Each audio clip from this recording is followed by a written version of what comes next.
அந்த வேத வசனம் எப்போ படிக்கிறையோ அப்போதான் தேவன் ஆமீன்றும் ஆமீன். வான பூமி விழுந்தாலும் அவரோட வார்த்தை ஒருபோது விழுந்து போகாது.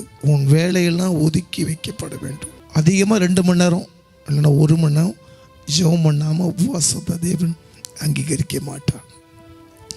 ஜெபம் என்பது தேவன்கிட்ட பேசுறது தான் ஜெபம். ஜெபம் என்றால் கர்த்தரோட ஐக்கியமாக இருப்பதா ஜெபம், உபவாச ஜெபம். இயேசு கிறிஸ்து இந்த பூமியில் இருக்கும்போது யோவான் ஞானஸ்நானம் பெற்ற பிறகு 40 நாள் தேவனுடைய சித்தத்தை அறியும்படியாக உபவாசித்து ஜெபித்தார். உங்களுடைய அதிகமாக பிசாசு பயப்படுற ஒரே ஒரு ஜெபம் உபவாச ஜெபம்.